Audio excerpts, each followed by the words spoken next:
Well, this week Doge is bragging about saving $55 billion. But according to analysis from multiple news organizations, that number is wildly inflated. Did you know that the US government is now running its sensitive data through AI and Elon Musk's team is behind it? Reports suggest that AI could soon replace thousands of federal workers, fundamentally reshaping how the government functions. If that sounds like something out of a sci-fi thriller, well, welcome to reality, because Musk's Department of Government Efficiency Doge is already making moves, and the implications could be massive. This isn't just another AI experiment.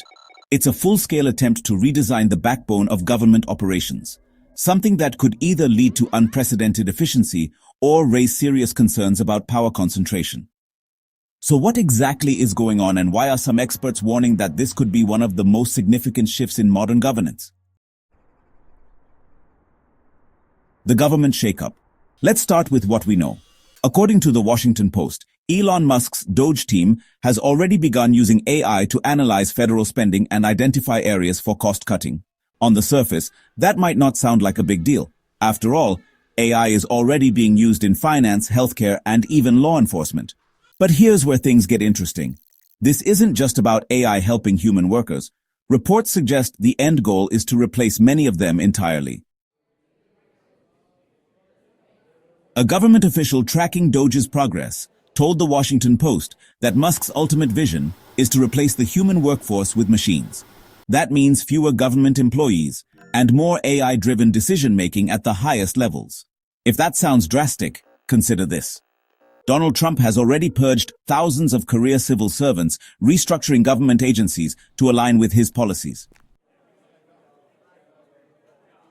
But while past administrations have reshuffled personnel, AI could make these changes instantaneous. Instead of hiring and firing employees, future leaders could simply adjust an algorithm, instantly altering how entire government departments function. This could be the last time a president ever needs to clean house. With AI running key operations, a simple update could dictate who gets government aid, which companies get investigated, and even how laws are enforced. All right, take a look at what Donald Trump posted on Truth Social this morning. Some character, VO. Elon is doing a great job, but I would like to see him get more aggressive. Remember, we have a country to save, but ultimately to make it greater than ever before. The plan to replace civil servants with AI. AI in government isn't new. The Biden administration had over 2,000 AI applications in development across various agencies. FEMA, for example, uses AI to assess damage in disaster areas. The Centers for Medicare and Medicaid Services deploy AI to detect fraudulent billing. These systems assist human employees, helping them process vast amounts of data. But what Doge is attempting is different. Instead of AI aiding government employees, it aims to replace them altogether. That's a massive shift. To understand why this matters, let's break it down. The US Civil Service is essentially the backbone of government operations. These employees aren't just paper pushers. They're the ones interpreting and implementing laws, ensuring that policy changes don't happen overnight at the whim of politicians.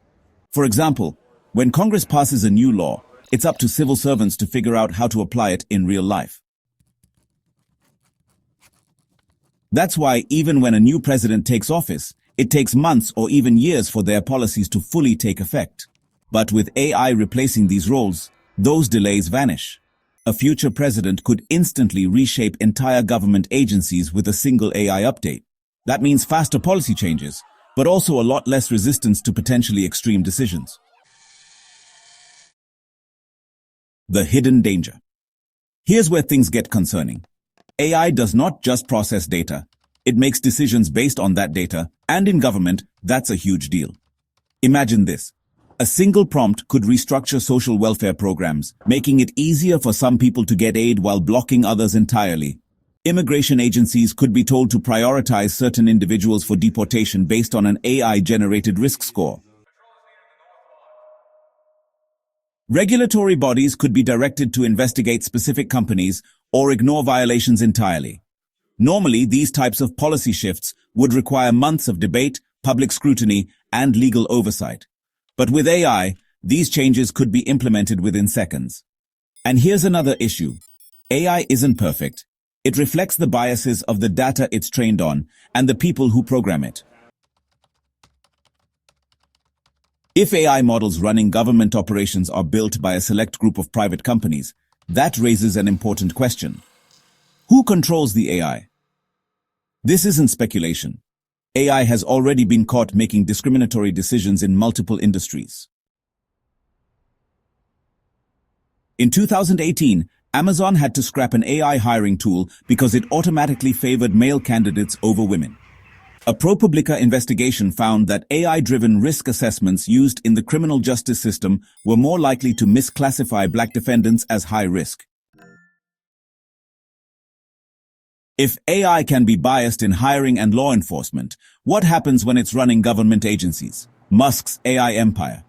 Let's talk about the bigger picture. AI isn't just a tool, it's an industry, and right now, it's controlled by a small number of tech giants with enormous influence. Elon Musk's xAI has quickly become one of the largest AI labs in the world. And unlike OpenAI, Google DeepMind, or Anthropic, xAI openly states its mission to develop AI that resists what Musk calls woke bias. Now that's a bold claim, but it also raises concerns. If Musk's AI models are shaping government decisions, what kind of ideological biases could be embedded in those systems? Big tech already has enormous sway over AI development. OpenAI, Microsoft, Google, and Anthropic have been meeting with government officials to discuss AI regulation, but the reality is these models are built behind closed doors. Their training data, parameters, and biases are not publicly disclosed, and private AI companies aren't just designing these models for the sake of transparency. They have financial and political interests, and that could influence how AI-driven government systems operate. This isn't just a hypothetical scenario. The Chinese government is already developing AI-driven governance models, using automated systems to monitor citizens and allocate resources. In the US, we're seeing early signs of this transition. Except, instead of state-controlled AI, private companies are at the helm. If AI is going to reshape how the government operates, who decides how these systems work? And what happens when one billionaire's AI company has direct influence over federal policies? This is just the beginning of Doge's AI transformation. The real question is, will AI in government make things more efficient, or will it give unprecedented power to those at the top? And if this change is happening now, what does that mean for the future of democracy? The global AI battle. While the US is moving towards an AI-driven government with little public transparency, other countries are handling AI governance very differently. Taiwan, Singapore, and Canada have all taken steps to integrate AI into their governments, but with strict oversight, public input, and transparency at the core. Taiwan has emerged as a global leader in AI-driven democracy. The country has pioneered the use of AI-assisted public deliberation, allowing citizens to participate in shaping government policies. One of its most notable initiatives is Taiwan, a digital democracy platform where AI helps moderate public discussions and synthesize citizen feedback. Instead of using AI to make unilateral decisions, Taiwan uses it to enhance democratic engagement, ensuring policies reflect public consensus, rather than corporate or political interests.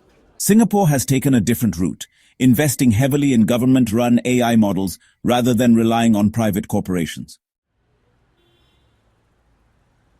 The country's national AI strategy focuses on developing AI systems designed specifically for public use, from smart city infrastructure to automated administrative services.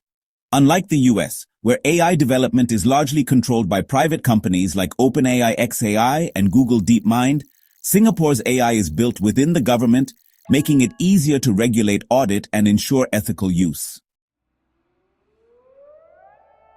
Canada has gone even further in regulating AI and governance. The country enforces strict AI transparency laws requiring government agencies to disclose whenever AI is used in decision-making processes.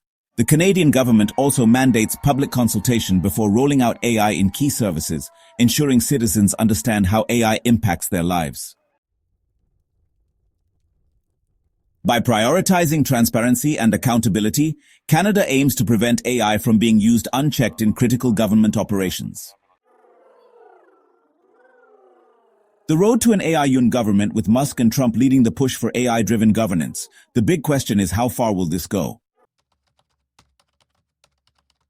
Will AI simply automate bureaucratic tasks, or will it eventually replace elected officials altogether?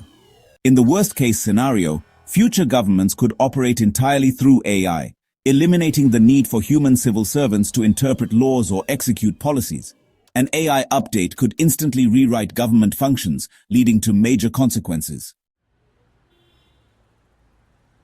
Laws could be selectively enforced, targeting specific individuals or groups based on pre-programmed criteria. Mass surveillance and automated law enforcement could lead to instant punishments without human review. Elections could even become irrelevant if AI is programmed to prioritize certain political ideologies. The issue isn't just that AI might replace workers, it's that it could consolidate power like never before. So, will AI make government more efficient or more centralized than ever before? That's the debate happening right now. If you've made it this far, let us know what you think in the comment section below. For more interesting topics, make sure you watch the recommended video that you see on the screen right now. Thanks for watching.